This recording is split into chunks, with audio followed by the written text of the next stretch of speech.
Welcome to Well Body. I'm Renee, your host, and this is the podcast for everything your body needs as a woman to become healthier and fitter effortlessly. Here, we're all about feeling energized, beautiful, strong, and going from zero to thriving. Let's ditch the Fitspo diet culture once and for all and start living your best life with methods that actually make real lasting changes. It's time to embrace the journey to a well body holistically. Let's dive in together.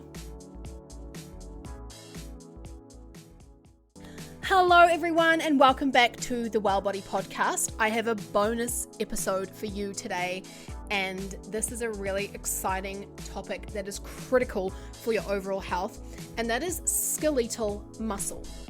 What is it? Why does it matter? And how building it through strength training can improve your metabolism, hormones, and longevity. If you've ever wondered why lifting weights or resistance training is so often recommended, especially today, this episode will give you the answers.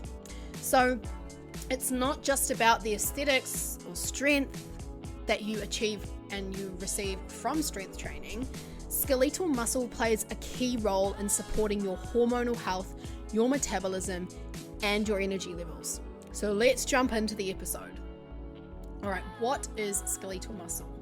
Skeletal muscle is one of the three types of muscle in the body, alongside cardiac muscle, which makes up your heart, and smooth muscle, which lines organs like your intestines.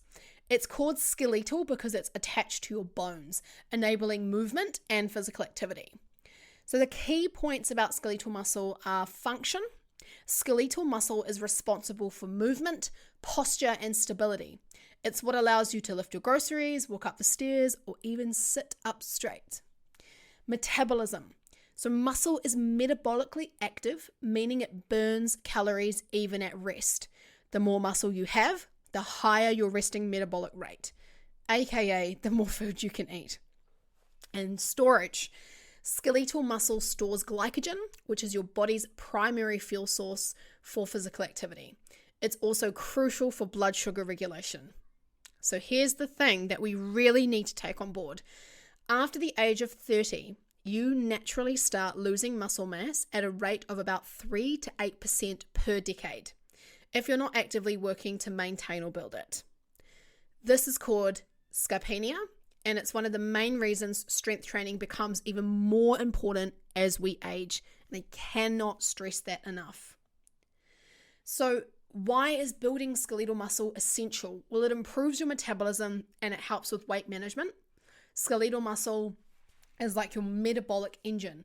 The more muscle you have, the more calories your body burns throughout the day, and this helps to maintain a healthy weight, which is so important for our overall health and preventing us from certain diseases, supporting weight loss efforts when we're on a weight loss journey, and prevent fat accumulation, especially around the organs, which is called visceral fat.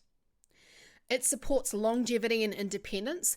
As we age, muscle loss can lead to frailty, decreased mobility, and higher risk of falls or fractures.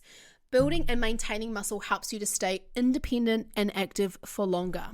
And studies show that people with more muscle mass live longer and have a better quality of life in their later years.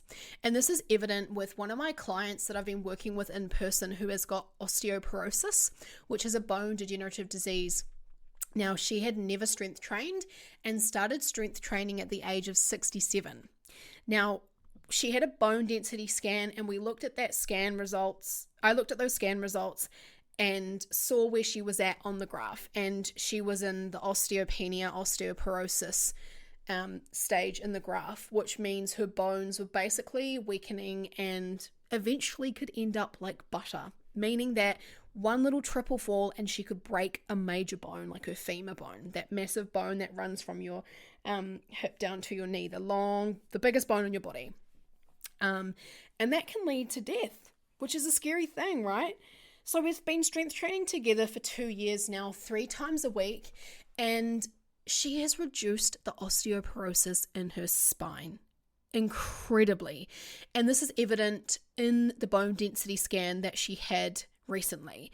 I was so incredibly excited when I saw these results because I've always known that building skeletal muscle is so important for these diseases, But when you see it happening with your own eyes and the evidence is right there in front of you on paper, it just makes you so excited and so much more passionate about why strength training is so important for our overall health and well-being. So building and maintaining muscle is going to help you stay independent and active for longer. And this client of mine realized that, and now she's out mowing the lawns. She's 69 now, and she's out mowing the lawns, and she's got 3 paddocks to mow. She's gardening every day. She is doing things that she was not doing in her early 60s, and that is incredible. Studies show that people with more muscle mass will live longer and have a better quality life in their later years, as I mentioned. So just using that example of my own client, I hope that's enough to just be like, holy, it is possible to make change no matter how old I am, and I better get lifting. So building skeletal muscle is also essential because it enhances your insulin sensitivity. Building skeletal muscle improves how your body handles blood sugar. Your muscles act like a sponge for glucose, helping to lower your risk of insulin resistance and type 2 diabetes. So if you know someone that is type 2 diabetic or you're on the verge of type 2 diabetes, you need to stop walking on the treadmill and you need to hire yourself a personal trainer or get yourself an incredible program and start strength training. It is worth every penny. It is an investment in your health and an investment in your life. We need you to start strength training. It is going to help reduce the risk of your type 2 diabetes paired with an incredible diet. And that's another podcast for another episode, but we need you to build skeletal muscle. And you're not going to do that walking on the treadmill. And you're not going to do that by jogging. And if you've got type 2 diabetes, you probably won't be jogging. You need to be lifting weights. So invest in a program, invest in a personal trainer in your local gym, and get lifting. It also helps to strengthen your bones. So strength training places stress on your bones, which stimulates bone density. And this is crucial for preventing osteoporosis, that like what my client has, especially in women as we age. Okay? Boosting your mental and emotional health. So building muscle just doesn't make you physically stronger. It builds mental resilience. Regular strength training will release endorphins, reduce stress, and can improve confidence and body image because of that kind of like toned look that you give to your physique when you start strength training. How do we build muscle? We need to prioritize resistance training. Strength training is the gold standard for building skeletal muscle. This includes exercises like weightlifting, which include deadlifts, squats, bench press, body weight exercises like push-ups, planks, lunges, using resistance bands or machines to enhance those types of movements. Or there might be a machine that helps you to squat, or like a leg press or a hack squat machine or a incline chest press machine, things like that. So you're not focusing on Pilates, you're not focusing on swimming, you're not focusing on jogging, you are lifting weights. Now, if you love doing those other activities, that's fantastic. Do that as well. But I really need you to focus and prioritize on building skeletal muscle. Okay, it is the gold standard for building muscle. Now, the next thing you need to focus on when doing those types of exercise is progressive overload. To build muscle, you need to challenge it. So this means gradually increasing the intensity of your workouts by adding more weight or increasing the number of reps or sets or slowing down your tempo to engage your muscles more deeply. No rushing through those sets. Tempo, taking your time, thinking about the muscles that you're working and connecting to, and working till almost failure, to the point where you literally probably can't do any more than 1 or 2 more reps. You don't want to get through a set of 15 and go, oh, I could probably do another 10 of those. That is not progressive overload. It needs to be where you are doing a squat and you've got maybe 3 more reps in you and you literally cannot do any more. That is progressive overload, okay? The next step that is really important as well for building muscle is incorporating more protein. So muscles need the protein from your food to repair and grow after workouts. So aiming for 30 grams of protein per meal to stimulate muscle protein synthesis. And you need to include high quality sources like lean meats, fish, eggs, legumes paired with rice. Protein powders are a great supplement, but they are not to be relied on. I encourage you to get your protein from eating real food, Okay, yes, protein powders are great, and I have them myself too sometimes, and they serve a great purpose, but I really encourage you to eat your protein, okay? And also including a creatine monohydrate supplement to help with recovery and repair. Now, the next step is to allow for a rest and recovery, because muscles don't grow in the gym. You do the work in the gym, you tear all your muscle fibers, and then the muscles grow and repair during rest, not during the workout. So make sure you're allowing at least 48 hours between the same muscle group.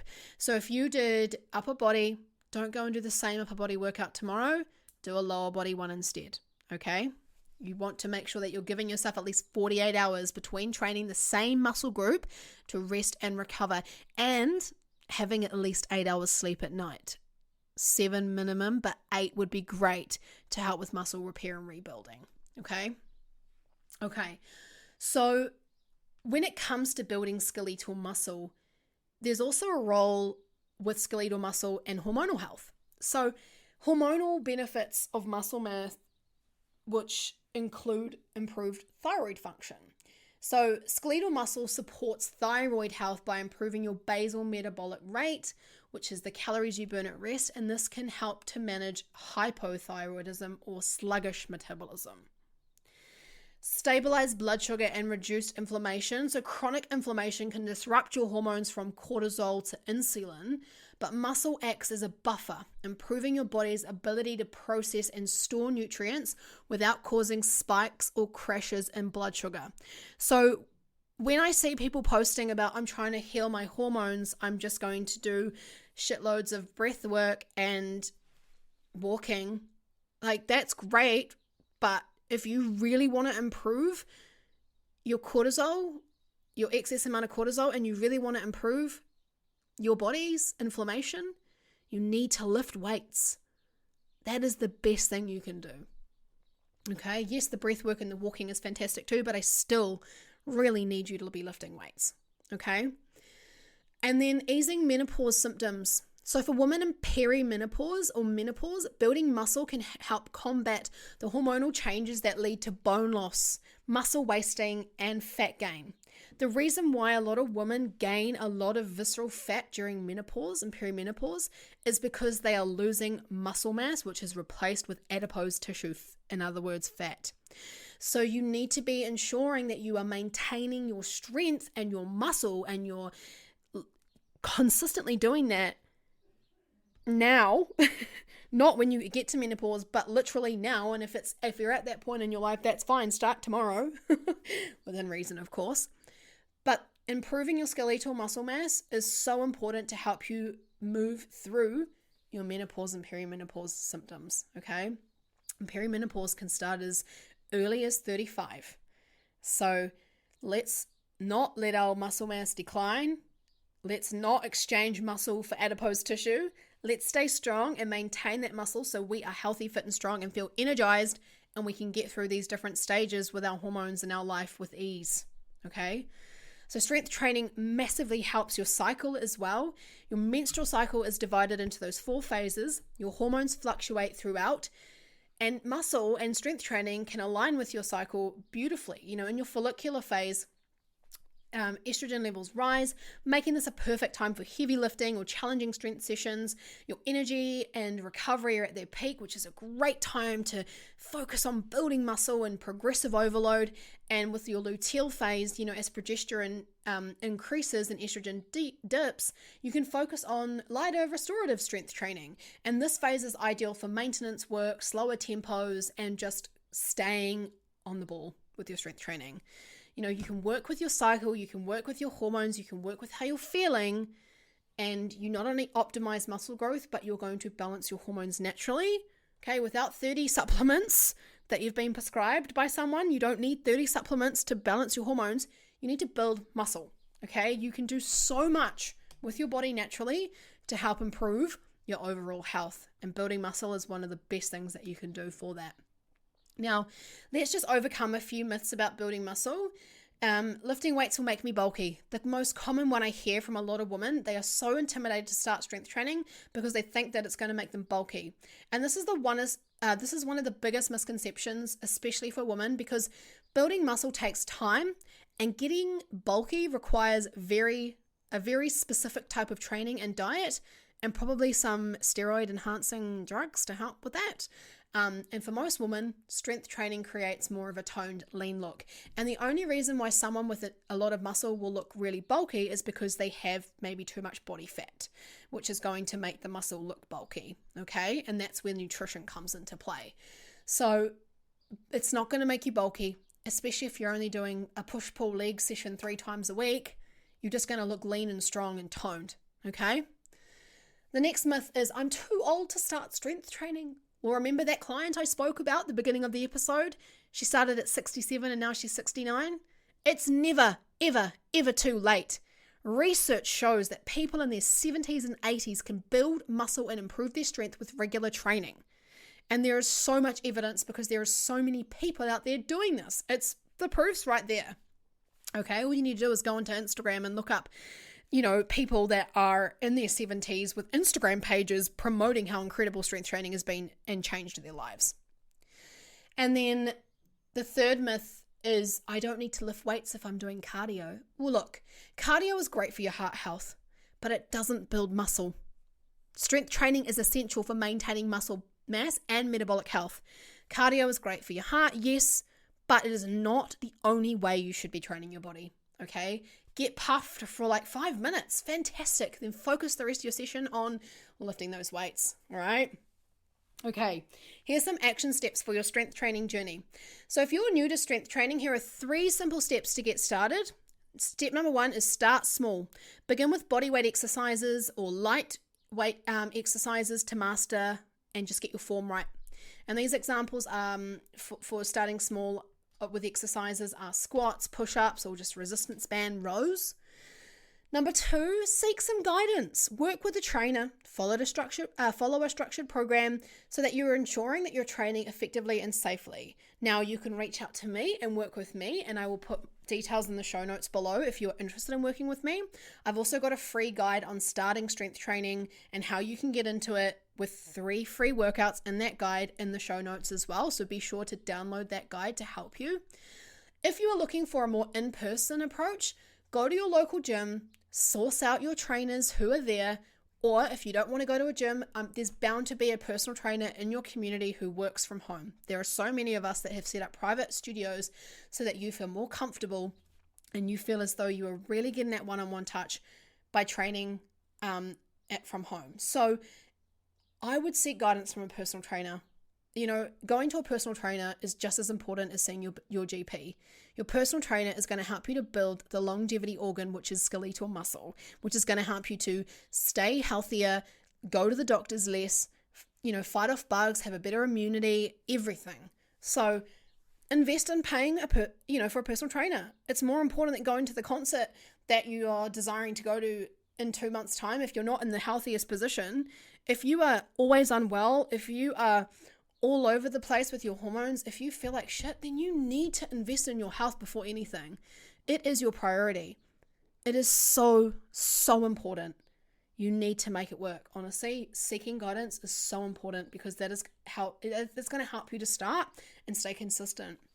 And I really hope that in the next 5 to 10 years, there are systems in place where government can actually help people pay for personal trainers, because what we do to help people with their overall health is so incredibly valuable and so needed, but we don't have support. So when you're paying for a personal training session, you've got to remember that personal trainer is having to pay for all their own tax, GST, ACC, insurances, everything goes into that hourly rate. So, it's not that we're trying to be unaffordable. It's the fact that we have to make it work so that we can have a viable business as well as add so much value and help you. So tangent there, but seek guidance, okay?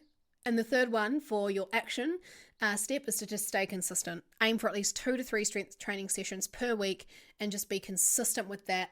And if you feel like you can add more, amazing, but just be consistent with what you can and make strength training work for your lifestyle. You have to make it work. It's so important, especially for women. So, so, so important. Okay. Forget what people say. The old school GPs are going to tell you to run. No, I need you to lift weights. Cardio is not it. Okay. Strength training is it. Trust me. So just to wrap things up, building skeletal muscle is one of the best things that you can do for your body, your health, and your longevity. Whether you're in your 20s, 50s, or beyond, it's never too early or too late to start prioritizing your strength training. I have got 4-year-old kids at my studio, PowerFit Studios, doing their strength training work. No, they're not lifting barbells, but they are learning how to do pull-ups. They're learning how to do body weight squats. We're teaching them to do push-ups. It's incredible. You are never too young and you're never too old to start strength training. It's going to look different for every person. Yes, everyone's got to start somewhere, but it is never too late. It's never too early. I just really want you to prioritize starting. So thank you for tuning into this bonus episode. If you found this helpful, please share it with someone who might benefit. And as always, you can find me on Instagram at Renee Dement for more tips and inspiration. Feel free to send me a DM if you have any further questions on strength training and building skeletal muscle. Next week, we're diving back into cycle syncing and how it can transform your fitness journey. Until then, keep showing up for yourself because remember, you are worth it.